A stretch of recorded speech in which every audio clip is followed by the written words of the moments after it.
मित्रांनो, रेखाटनाचं साधं आणि सोपं तंत्र दाखवतो.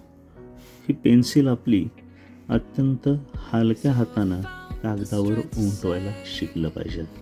हे पहा, एवढ्या सिंपल हलक्या हातानं एका रेषेवर दुसरी रेष मारून ती आपल्याला गडद करता येईल. परंतु प्रारंभीच्या रेषा तुम्ही जेवढ्या तुम्हाला फिकट मारता येतील तितक्या फिकट मारण्याचा प्रयत्न करा. हलक्या हातानं, पोलार हातानं तुम्ही तुमची पेन्सिल चालवायची आहे, अगदी हलक्या हाताने. आता इथं पहा, रेखाटनाचं एक साधं तंत्र दाखवतो. एखादी वस्तू आपल्याला काढायची आहे. साधा छोटा ग्लास आपण घेऊया. मी एक आडवी रेष मारतो, फिकट. उभी एक रेष मारतो. ही पहा, उभ्या रेषा मारायचा तुम्हाला सराव नसतो तर 2-4 रेषा मारून ती फिक्स करून घ्यायची. आपल्याला हवी ती उभी रेष. आता ह्याच्यामध्ये पहा, ग्लास काढण्यासाठी मला त्याचं तोंड दाखवावं लागेल आधी. तर त्याची जी गोलाई असते त्या गोलाईसाठी मी विशिष्ट पद्धतीचं माप घेतो. वर 2 पॉईंट्स आणि शेजारी 2 पॉईंट्स, एवढंच अंतर इकडच्या बाजूला अंदाजे टाका आणि या 4 बिंदूतून जाणारी एक रेष काढा.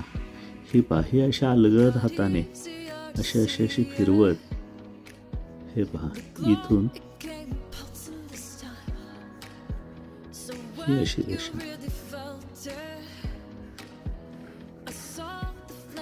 हे सरावानं तुम्हाला सहज काढता येईल. परंतु साध्या पद्धतीनं ह्या रेषा कशा मारायच्या हे मी तुम्हाला दाखवतो. ग्लासची उंची काय असावी तर मला वाटतं एवढी ठीक आहे. तर एवढी उंची. आता ह्या तोंडापेक्षा त्याचा तळ लहान असणार आहे. मग ह्या रेषेचा आता हा साधारणतः मध्य आहे.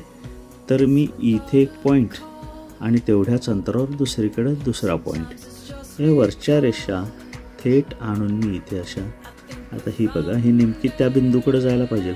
विडी वाकडी होऊ शकते तर हलक्या हाताने मी ही रेष त्या बिंदूपर्यंत आणतोय. हे बघा, 7-8 रेषा मारल्या, त्यातली योग्य ती आपल्याला फायनल करायची. पुन्हा पहा, इकडून ही अशी आली. आता जसा तोंडाचा भाग गोलाकार दिसतोय, निश्चितच तळाचा भाग देखील अधिक गोलाकार असणार आहे. तर तो गोल असा दाखवायचा. तो चपटा दाखवून नाही चालणार आहे त्याचा तळ सपाट, परंतु आपल्याला दिसत असताना तो असा समोरून गोलाकार दिसणार आहे. आता हे पहा, ग्लास तयार झालेला आहे आणि मग मधल्या रेषा खोडून हा ग्लास तुम्ही फायनल करू शकता. ठीक आहे.